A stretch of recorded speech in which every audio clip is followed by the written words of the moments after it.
I'm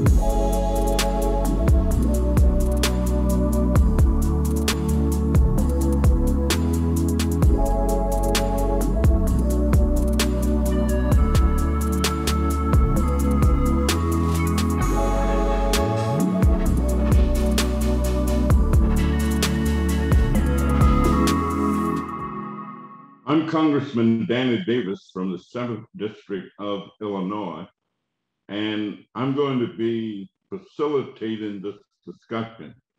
So let me thank not only all of the participants, but I also want to thank all of those who would be viewing. And I definitely want to thank the Congressional Black Caucus Foundation for giving us the opportunity to have what I consider to be one of the most important discussions related to public policy and public policy decision-making that you can possibly have. We are going to be talking about what's really working in reentry, and we're going to be taking a look at what specifically is happening with women as it relates to criminal justice. We have a panel of experts, unequivocally and without a doubt, that we are indeed delighted.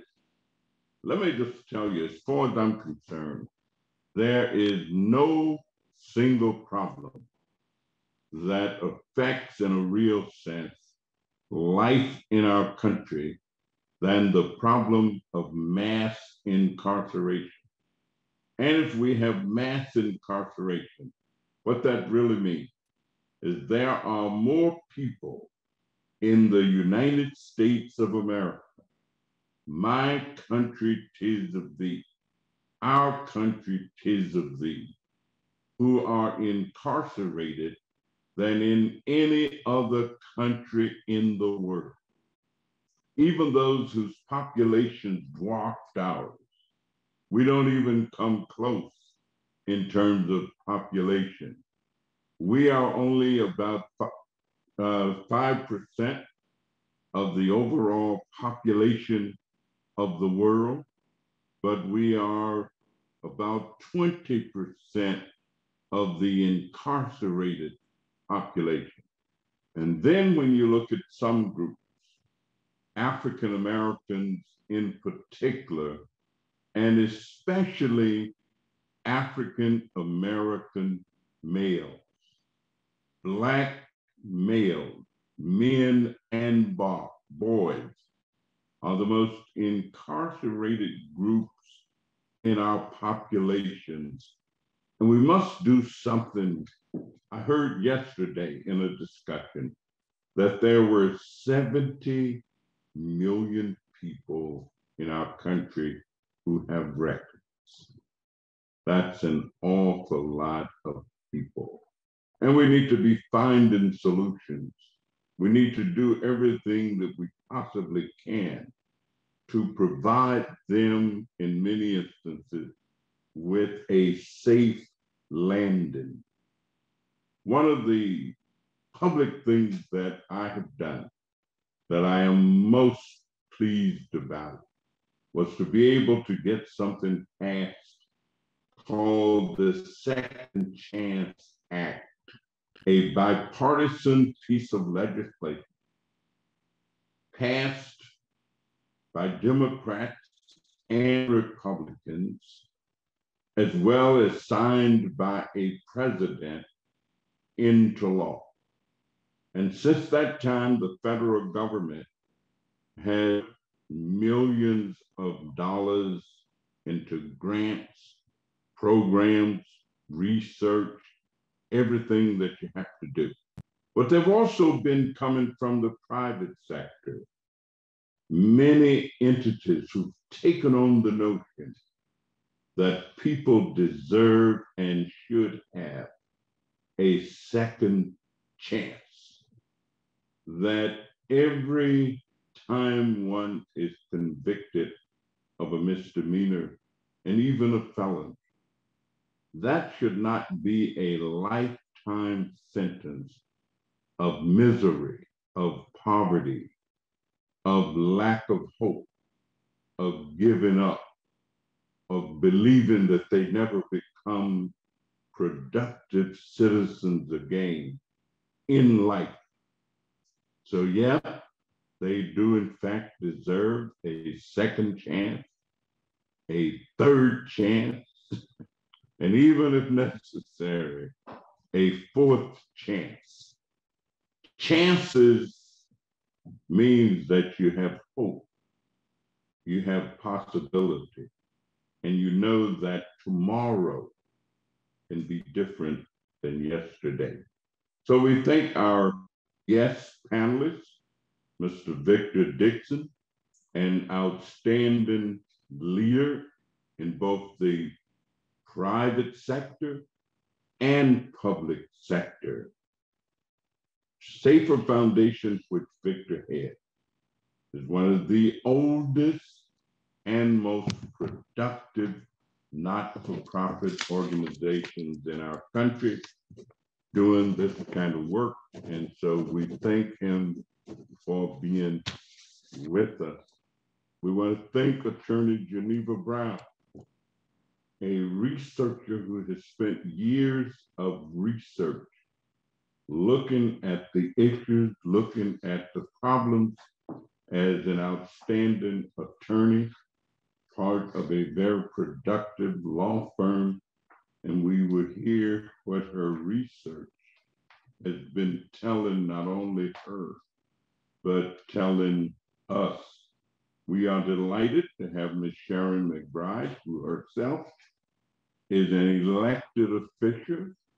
She is a member of the City Council in the city of South Bend, Indiana, but she runs a countywide correction reentry program.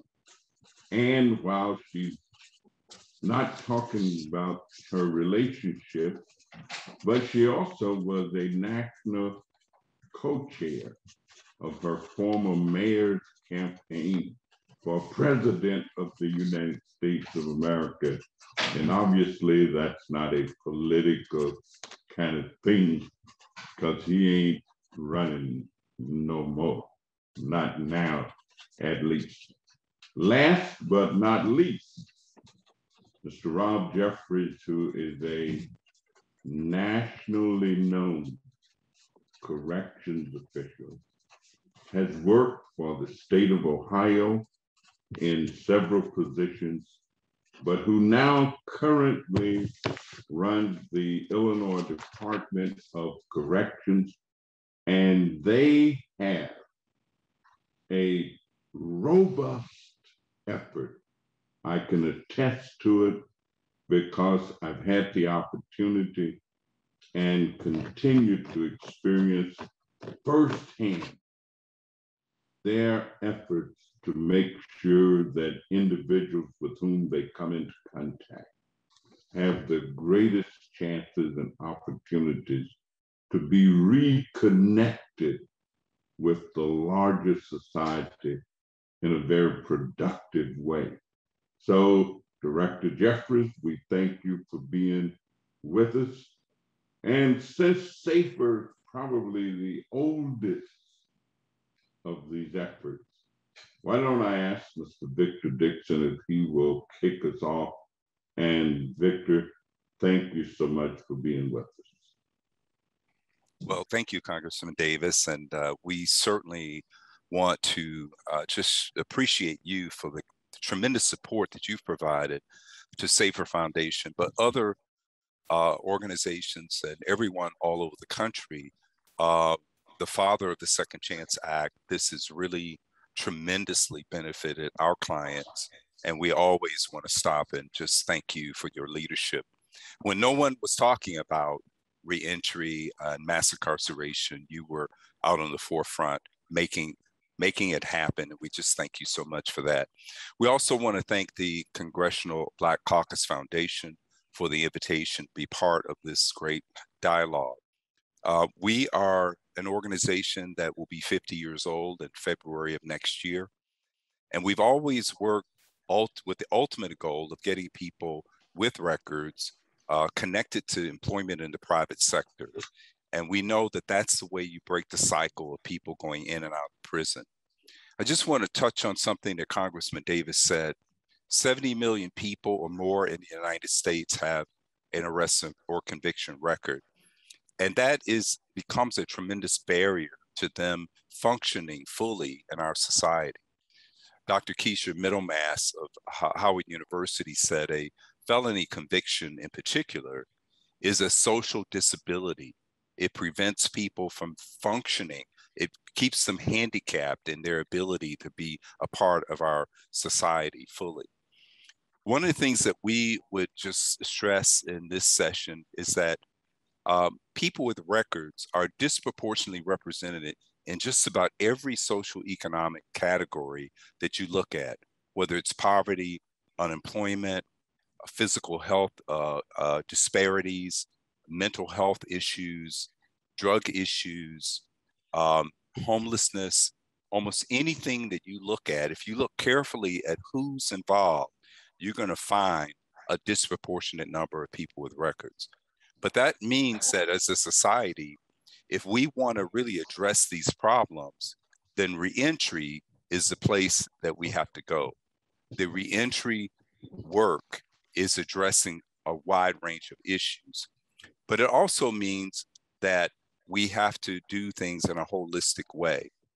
So what we would say, what works in reentry is really a more expansive program than what we have done in the past. We are now focused not on the employment, but the education and training that leads to career opportunities. We're focused on drug treatment. We have our own license drug treatment program and mental health license. We're focused now on coordination of care, of physical health care resources, and we're focused on housing, because all of those things are what's necessary to make a successful reentry program work. Just touching on women, about 9% of our clients are women, and women have even greater needs. And we have had to really concentrate our efforts on doing more things to address the broader set of needs that women have. Before incarceration, they tend to have higher poverty rates, higher unemployment, lower wages. 40% of women have experienced housing insecurity or homelessness in the year prior to incarceration. And then they have a more complex life because they are dependent on their partners for housing, for income. Many of them have experienced some domestic violence. About 62% of women who are incarcerated have children. They're dealing with DCFS. They're trying to figure out how to get back their lives, and that includes getting their children back. So what works is a really rigorous risk, needs, and asset assessment, a holistic, comprehensive, and individualized case plan, reentry navigators, and increasingly we try and use females to work with our women that are clients. But we've had to really start to address even basic needs like food and clothing, toiletries, baby clothes, assistance with SNAP benefits and Medicaid. I mentioned coordination of physical health care. Of course, job readiness, skills training, and then really targeting occupations that are more open now to hiring people with records, and in particular, women as well. A lot of opportunities in the transportation, distribution, logistics space, construction, women in trades, very big push on that right now. We've been doing some work with JP Morgan Chase Bank, getting people into banking job opportunities, IT, and call center opportunities. So I know we have a limited amount of time to just give you introductory comments, but I want to thank you again for the opportunity. One of the things that we have in our country right now is a very critical shortage of labor that has the potential to cripple our economy. And one of the last large groups of talent that's available are people with records. Businesses are starting to come to that realization There's a great opportunity we have now to impact socioeconomic problems, break the cycle of incarceration, help businesses get the labor they need, and help pull people out of poverty. And by focusing on the reentry population with a holistic solution, we can make that happen. So thank you very much for the invitation. Thank you. Thank you very much. And we will now go to Attorney Geneva Brown. I want to thank you for the invitation from the Congressional Black Caucus Foundation, and certainly acknowledge you as a founder from the Second Chance Act. And, you know, my clients have certainly been the beneficiary of the legislation that you authored. I'm here as a professor at DePaul University's Criminology Department and as a long, passionate researcher. I was a public defender when the war on drugs happened. I saw many of my clients go from receiving probation and parole to going straight to prison. So seeing those things really sharpened my desire and knowledge to know what was going on in the criminal justice system, and in particular with the laws that we crafted to deal with mass incarceration. What I found was obviously the racial disparity that was noted from the US courts, from local and national organizations. But part of that population that was ignored was what was happening with Black women. In particular, Black women who were incarcerated and then released into the community.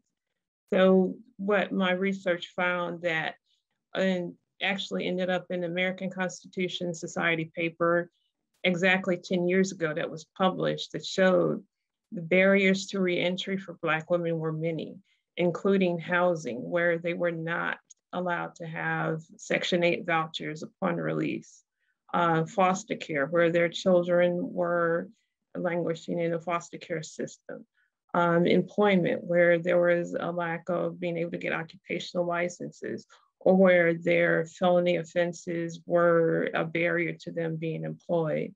There were numerous other facets that were problematic for Black women.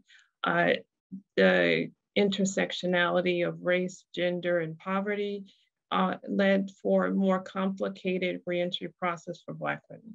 And research showed that Black women were returning to institutions, returning to penal institutions at higher rates than other populations. They were released into communities that weren't able to serve their many needs.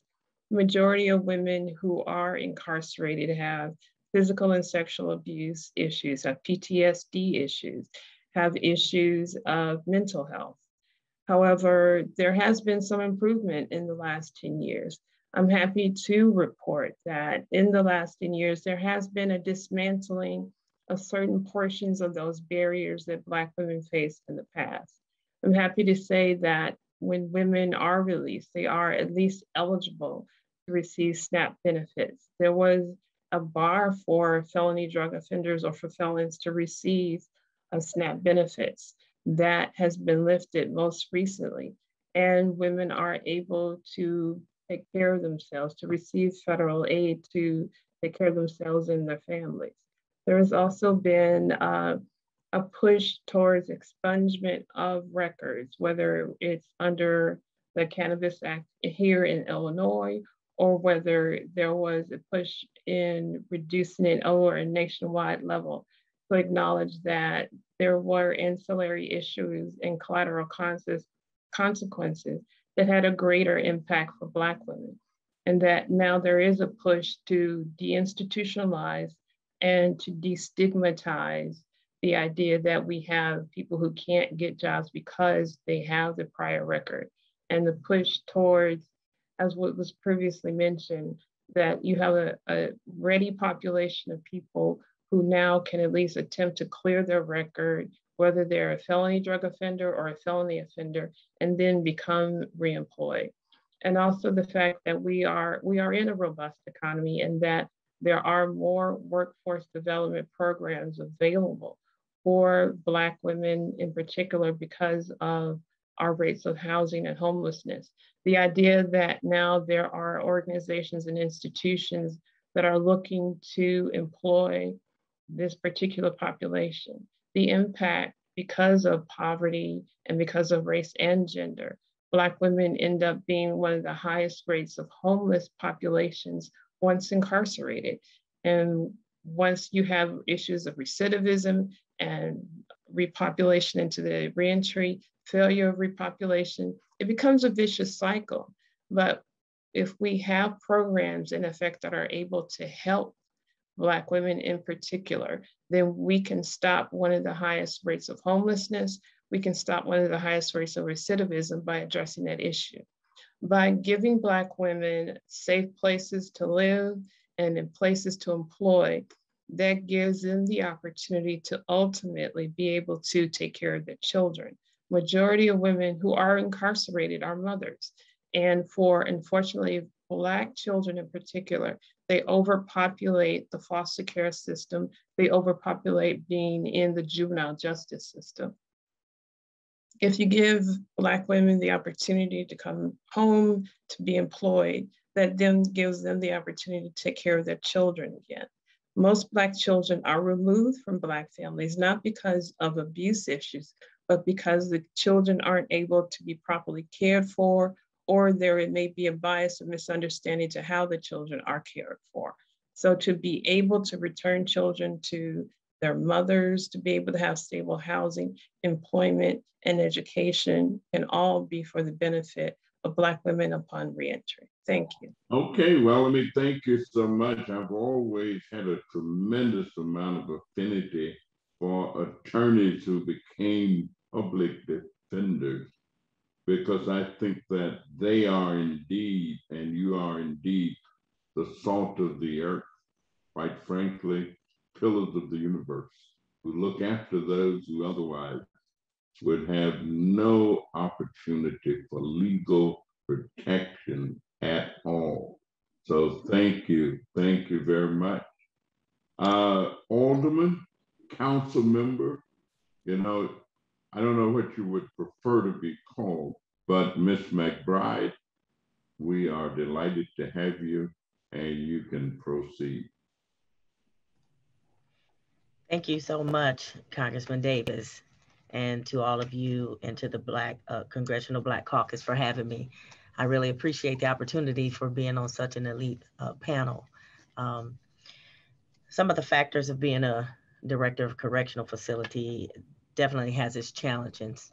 And one of the things that I first experienced was the challenges of the lack of funding that we have. I know in Indiana, they have cut funding for community corrections and our reentry staff, mental health, and a whole number of barriers that have been created in the community corrections environment altogether.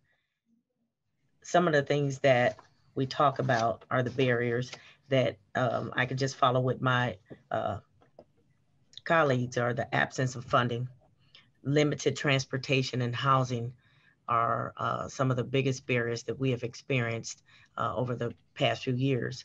We are getting an increased number of women coming into the correctional facility who are pregnant, and we are having challenges for them to have their medical needs met, as far as medication, as far as the prenatal care, and the list goes on. Fortunately, we have in-staff mental health and substance abuse counselor. We have a GED instructor, so they have access to getting some of their educational needs met. Some of the things we talk about is their lack of parenting skills. It's a generational curse, you know, and some of it is cyclical, that people are having repeat offenses coming into the facility. And we focus on public safety and recidivism. However, we're seeing a spike in gang violence for women, or women being accomplices and are driving the gun violence that we're seeing in the city of South Bend. And so some of the things that we talk about is the case plan or their risk assessment, to see what their criminogenic risks and needs are in order to develop a case plan that is conducive to their needs. One of the things that we have is a jail treatment staff. And what we try to do is go to the jail before they come into our community correction program and see what reentry needs they may need. Birth certificates, they may need a driver's license, they may need clothing. So what we do is try to have outreach for them to see what our staff can provide them with to make it a better transitional move back into society. There are also barriers with what is called traumatic brain injury treatment. We have an assessment form to assess their traumatic brain injury. 2% of the population in the United States are living with TBIs. However, 87% of persons incarcerated are living with traumatic brain injuries. And so what we try to do is focus on recognize the signs and symptoms, what is causing or what has caused the injury from years on. It could have been a concussion back in school, but those symptoms are being misdiagnosed. And when they come into our facility or on our programming, they have what is called dual diagnosis of mental health and substance abuse treatment, which is very, very hard to treat. So when we focus on their needs, making sure that they are having the proper evidence-based practices, developing the proper case plan. We have a whole team that help them with housing, help them with evidence-based programming, and making sure that it's not just anecdotal, that you have to treat every individual like an onion. Everyone has different layers. And when you peel back and find out what their problems are, it comes from trauma, it comes from drugs, and it comes from lack of funding. So we're just trying to rally around in Indiana to our Indiana legislative branch to ensure that we are increasing our funding back on mental health. I was pleased to see that the SNAP benefits are increasing, so that would give additional benefits to the female population as a whole as well. So I am just excited again to be a part of this panel and learning more and expressing what we do in Indiana for women in reentry in particular. So thank you for having me. Thank you very much. And I know that there are many people who feel and who think that smaller sized communities don't have the same problems or as much of the problem as big urban centers like Chicago. But we'll talk about that when we get into the discussion piece. Many of the individuals, of course, who come from the Illinois Department of Corrections come straight to areas that I represent. I probably represent more of those individuals and those type individuals than any other elected person in the state of Illinois. And I recognize how they got to where they are. I'm saying, Director Jeffries, my area was the last port of entry for large numbers of African Americans fleeing the rural South, trying to get away from the oppressive systems under which they lived. Many of their parents came to urban areas unfamiliar to them, that they just didn't have much of a clue what it was like coming from a little town that maybe had 240 people in it, like the one that I came from. And they just didn't know what to do. So they ended up in the Illinois Department of Corrections. What have you all been doing to them, with them, and for them? Well, thank you, sir. And thank you as always for having me part of these type of discussions. Hi, everyone. My name is Rob Jeffries, and I'm the Illinois Department of Corrections Director. I've been in this seat for about 2 years, 2 months, and 16 days to be exact. So I want to thank the Congressional Black Caucus for having this forum so we can have this meaningful dialogue.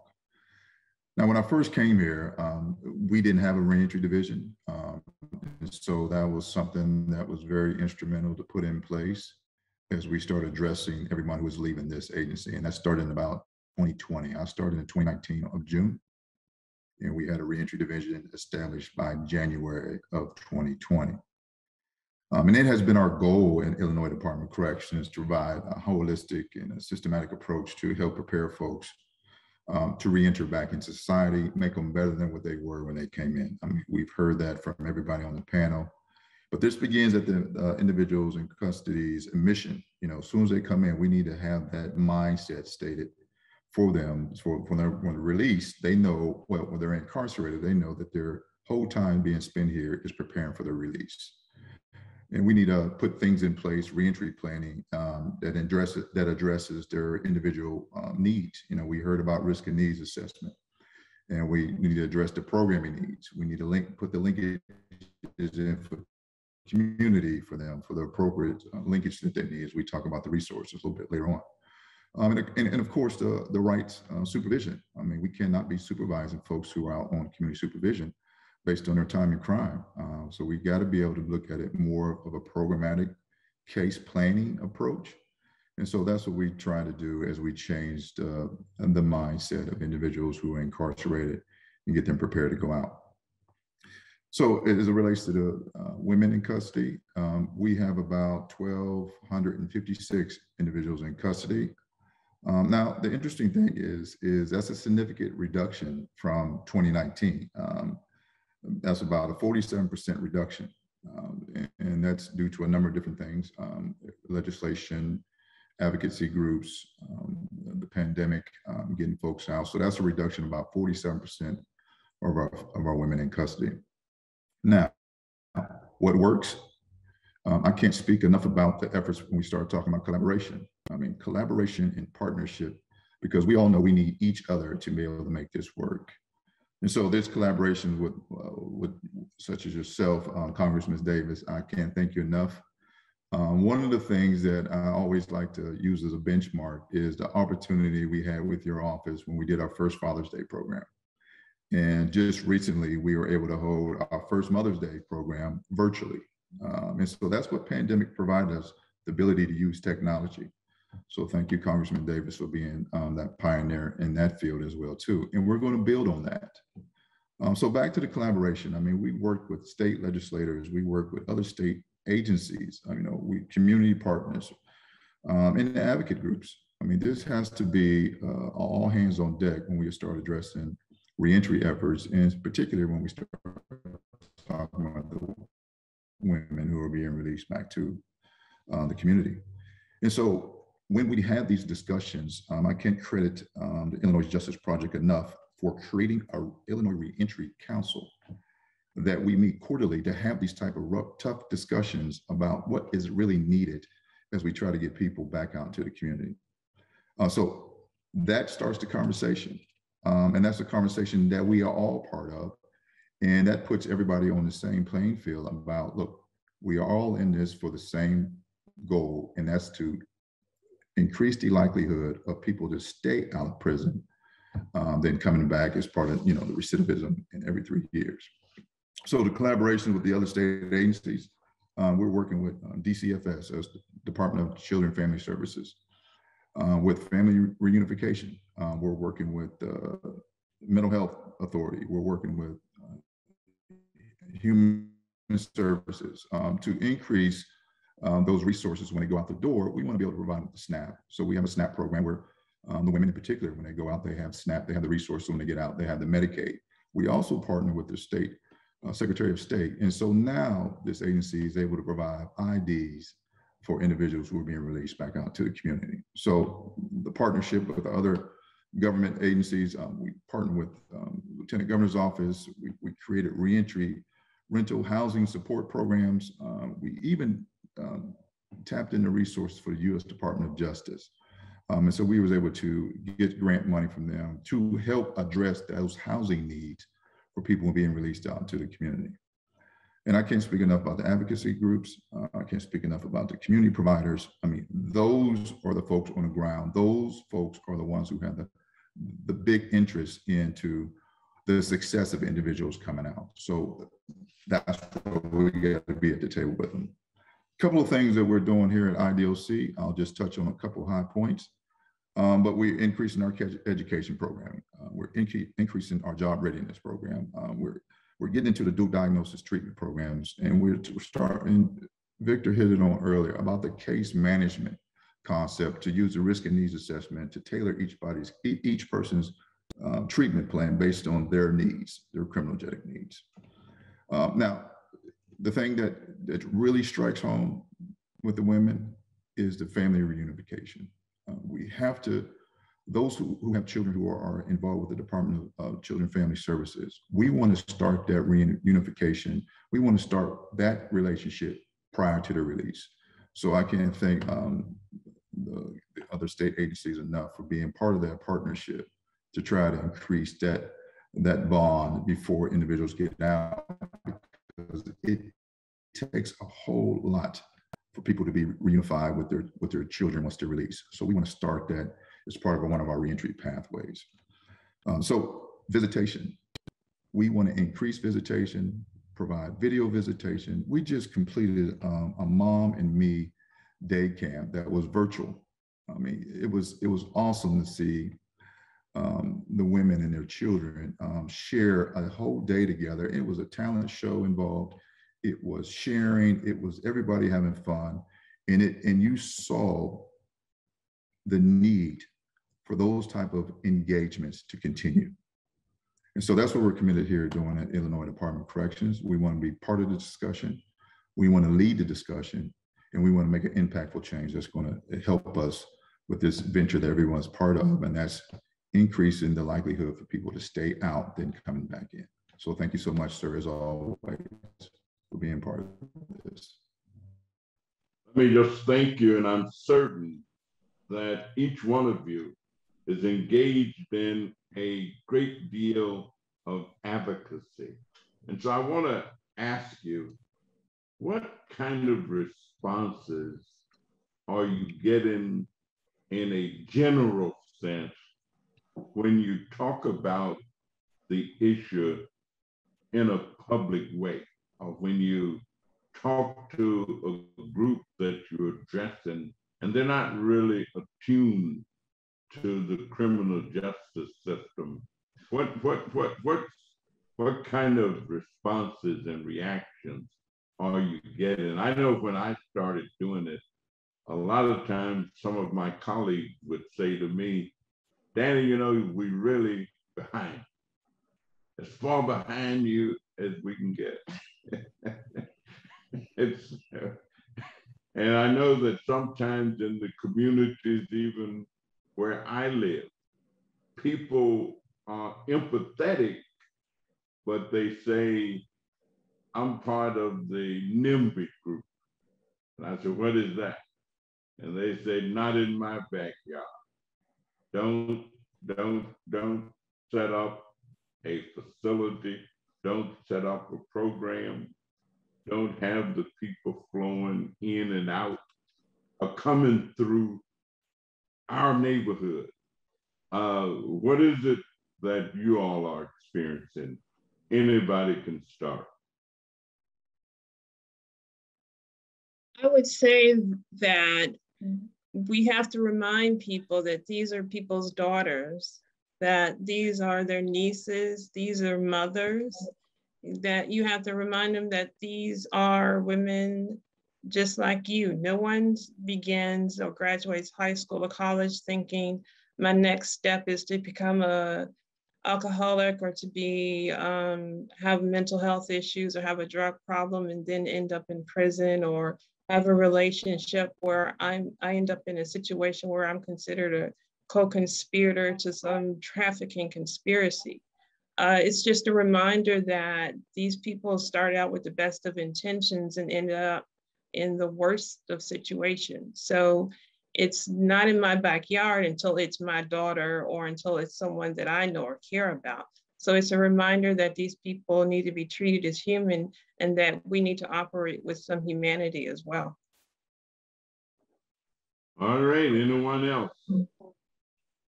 Congressman, Thank you for that question. I think that the first thing is that I think people don't really, many people don't understand the magnitude of the problem. They have no idea how many people in our state, Illinois, 3.3 million people have an arrest or conviction record. In the city of Chicago, it's approaching 1 million people. And the city's only got 3 million people. So, you know, I don't think people understand that. And when they do, they're shocked. But they also don't understand that this problem is affecting them in ways that they don't realize. Most of the people that are caught up in the system didn't get a first chance. We're talking about giving them a second chance, but they grew up in disinvested communities and poverty with unemployment, high unemployment levels. And what people don't realize, they see the crime that's going on, they see the taxes they're paying, they see that we're struggling to get workers and have consumers that drive the economy, and they don't make the connection on their own that this population, if we address their issue, we will solve multiple problems that affect everybody, not just them and their family. But, you know, if you think you're over there in your community and you're not impacted by this problem, then that means you haven't really taken a look at the magnitude of the impact of this problem. So I think that's part of what we have to do, just help people make those connections and see that this issue is not just important to them and their kids and their family, it's also important to you as well. Thank you. Anyone else? I think, Congressman Davis, that education has been an intricate part of letting people know what community corrections is. They look at it as incarceration, or I think 60% of our population are males, and of that 60%, 60% of that 100%, 60% are Black males. So I think one of the things that I had a challenge with before is getting employers to employ the offenders and giving them a second chance, and not understanding by giving them a better way of living and a quality of life that they will value themselves, and that they are hardworking citizens as well, and that we should be a part of the society. And I think what happens is when you don't educate yourself and you do not give them an opportunity, all we're doing is making the problem worse in the community. So education has played a major role for us to go out to all of the employers and try to incentivize them as well through tax credits to show them and give them incentives of hiring people within the criminal justice system. You know, when you say tax credits and education, both of those are just right down my alley. Yes, yes, Rob. Yeah, I just wanted to add to, I want to touch on what Sharon said about the education piece. And so this agency, you know, we can find a lot of these individuals. And so we try to get out. Just recently, we launched a new initiative called the Grassroots Initiative, where we go out and talk with the community providers about the services that we're providing and what the needs we need to help facilitate a smooth transition back out to community. So as long as we can provide that education, I see the receptiveness of it a whole lot better. And that way everyone knows we're all for the same thing, and that's to improve lives. And this is, you know, this is about human beings. I mean, Victor pointed out, I mean, you know, once they're back in the community, I mean, they deserve a fair chance at life after serving their sentences. But you know, we're making a big step in formal education for inmates, because they are now going to be able to use the Pell Grant to pursue higher ed. And I am so happy about that. As a matter of fact, the senator from Hawaii and I have a letter ready to send to the Secretary of Education, asking him to put as a top priority of his implementation of the plan that we have to restore the Pell Grant as a way for paying for higher education pursuits for individuals who are incarcerated and individuals who have criminal records. So, yep, some progress is in fact being made. One area that I'm very much concerned about, and I'd like to hear a little bit about, is this business of connecting with families. And especially did we hear about female women with children, and their children end up being foster children. I happen to chair the subcommittee in the Ways and Means Committee that has jurisdiction over foster children activity. And that is indeed a problem. So what kind of experiences are any of us having? As a former public defender, I did attempt to assist parents and children with reunification. This is a particular problem in Cook County because of the overrepresentation of Black children in the foster care system, and because it takes so long for Black children to be reunited.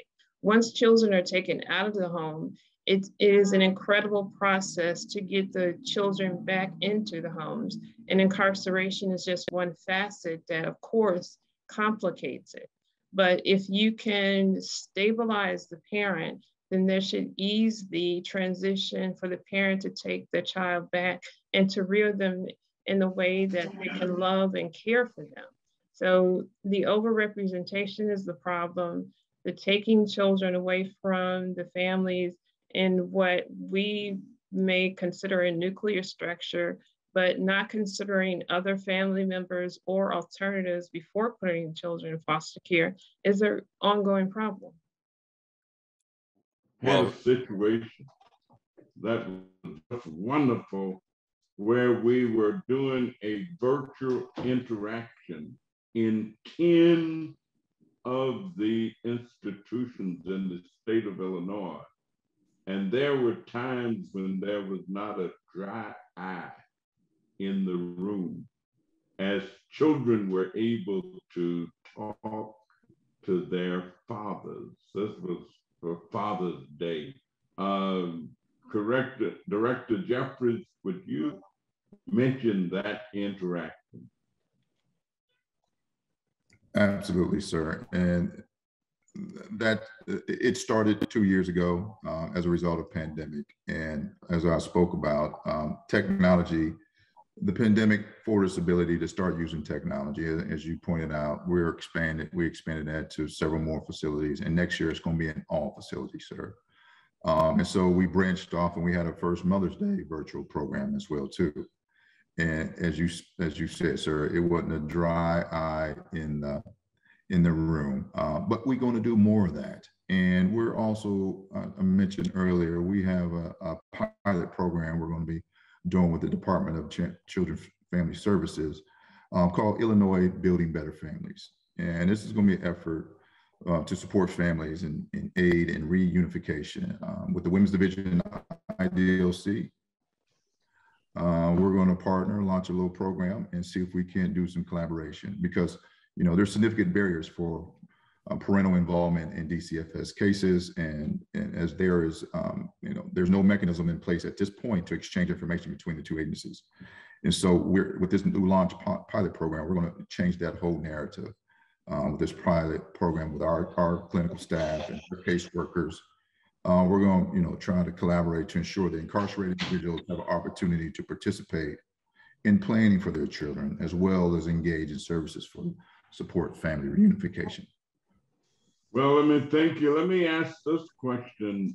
What role right now, or how much of a role do you think anybody that mental health and substance abuse are playing in relationship to the level of incarceration that we are experiencing?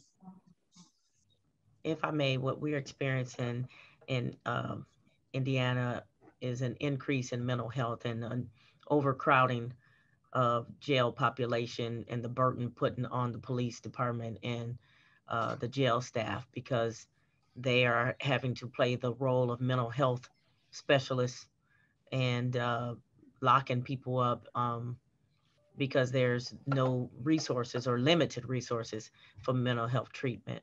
So we have been seeing an increase of people being incarcerated with lack of health care and not getting their needs met because they are being incarcerated for the crime they committed and not looking at the reasoning for the crime. Some of them could be released with treatment, whether it's mental health or substance abuse. And so we're seeing an influx of people being incarcerated due to mental health issues and a lack of funding in Indiana. Well, thank you. We know that many factors contribute to incarceration. We know that. I grew up in rural America, and my mother told us all the time that an ounce of prevention was worth much more than a pound of cure. And so obviously our society needs to put more emphasis on the preventative approach to trying to deal with crime. Sometimes it works. We also know that mental health is a big factor, and there are many individuals who end up being incarcerated who should be remanded to social service, mental health opportunity, trauma centers, trauma assistance, trauma help. So what we do is we try and bring together as many of these thoughts, ideas, and approaches as we possibly can. I have been tremendously motivated and inspired by the information that all of you have shared, by the questions that you have responded to. And so I can't thank you enough. I actually look forward to the day when we can go back to in person. Generally, when we've had this discussion in person during the many years that it's been my good fortune to do it at ALC convention. Some years we've had to ask people if we could dismiss, because we generally have it on a Saturday afternoon. And when we had Barack Obama in as president, he'd be speaking, and of course, at the convention center. And the security people would have to get in to sweep everything and all of that. And they'd come and ask us, we'd be the last thing going. Could you all please end? And one year, Representative John Conyers and I took a group across the street because they just weren't ready to stop. And we just went on until it was time to go to the dinner that night. So let me thank you so much. It's been a pleasure. We want to thank our production team. I look forward to the day when we'll be able to view it. It's been a tremendous discussion. And the only thing that we can do that we have not done this afternoon is put it into practice. We always say that an ideology is not enough. We must be involved in the practice. But when I see individuals like yourself working to bring about the changes that are necessary, give me hope that we will reach the point where not only do we reduce recidivism, but we also will make sure that these individuals become productive citizens who are not liabilities, but assets to help and make America that more perfect union that we're looking for. Thank you so much. Have a wonderful day. And again, thanks to our production staff.